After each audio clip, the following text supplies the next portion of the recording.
আজি ইছলামিক নৱবৰ্ষৰ প্ৰথমটো মহৰমৰ দিন আৰু আজি আমি গ্ৰাছলেণ্ডত গ্ৰীণলেণ্ডত আহিছোঁ ফুৰিব।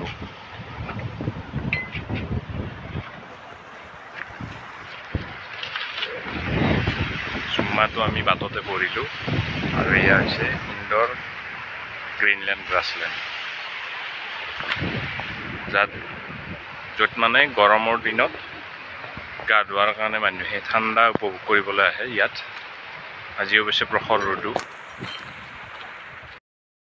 ভিডিঅ' বনাই ইয়াৰ আহিছ ডাইৰেক্ট আড্ডাবাজি বগামাটি বুলি ক'ব নালাগে, এনে কিছুমান বস্তু যে আমি দাৰ্জিলিং আছোঁ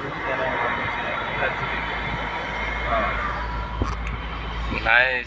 এতিয়া বগামাটিৰ আৰু বগামাটিৰ এইটো বৰনদী অৰ্থাৎ পুঠিমাৰী নদীৰ মোহনা।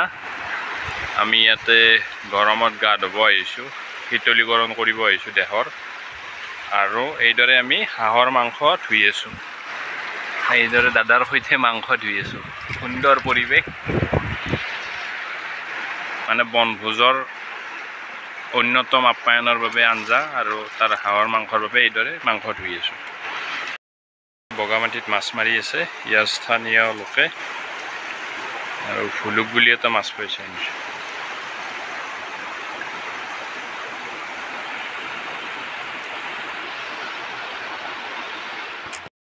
এই বগামাটিত দাদাই মাছ মাৰি আনিছে। এইটো মাছৰ নাম কি দাদা? এইটো গুটুং বুলি কয়। হা, গুটুং। গুটুং। এইটো ভুলুক। এইটো ভুলুক আৰু এইটো গুটুং। এইটো গুটুং নেকি? এইটো এইটো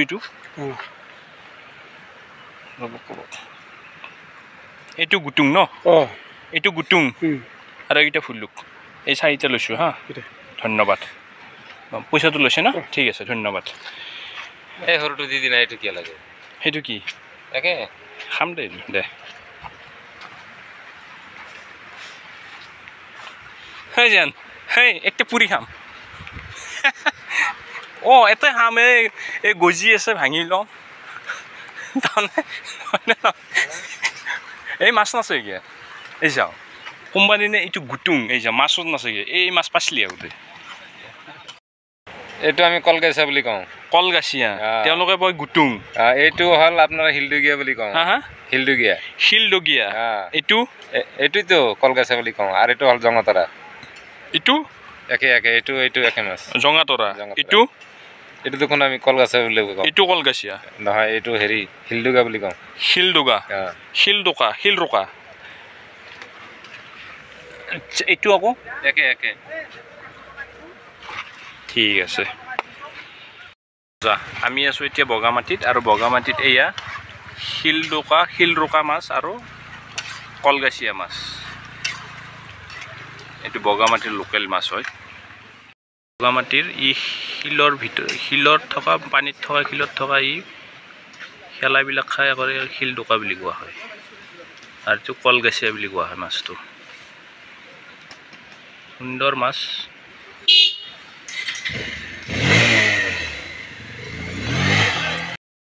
আছোঁ এতিয়া বগামাটিত, আৰু বগামাটিত ইয়াতে জাল মাৰি আছিল এজন স্থানীয় লোকে।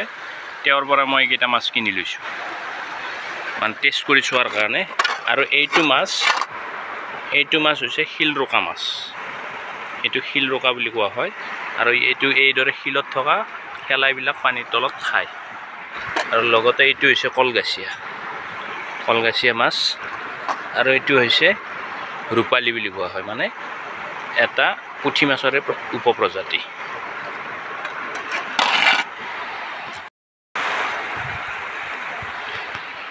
এতিয়া বগামাটিত, আৰু বগামাটিত এইদৰে মাছ, আমি থলুৱা মাছো পাইছোঁ, আৰু এতিয়া আমি টেষ্ট কৰি চাম মানে থলুৱা মাছ।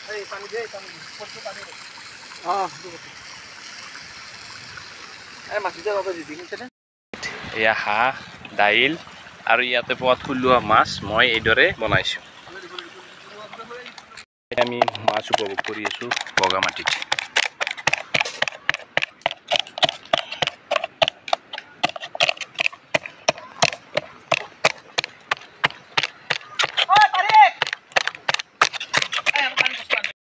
আৰু বগামাটিত এইটো কুকুৰে নিজে সাহস কৰি নিজে সাঁতুৰি এতিয়া পাৰ হ'ব।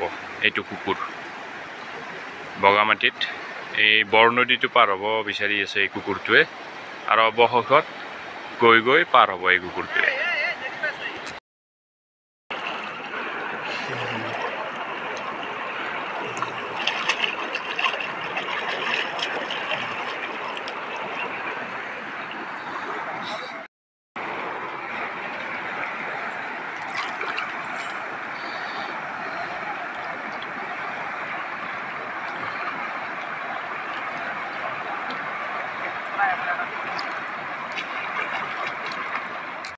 আমাৰ সুদূৰ বাইহাটা চাইডৰ পৰা আমাৰ মই স্কন্দৰ মুজিব আৰু আমাৰ লগত এই ট্ৰিপটোত সহযোগ কৰিছে আমিনুল ইছলাম মোৰ ভাইজান।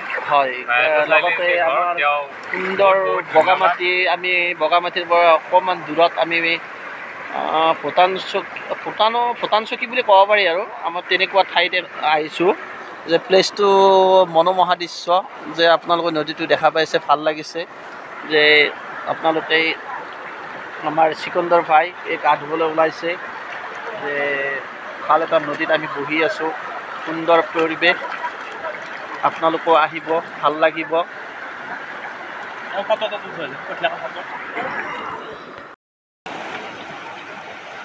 এয়া আমি আছোঁ বগামাটিত। আমিনুল ইছলাম ভাইজানে আমাক লৈ আহিছিল, ধন্যবাদ। দে এইফালে চাওঁ ফটো এনেকৈ দি দে, এই মজা।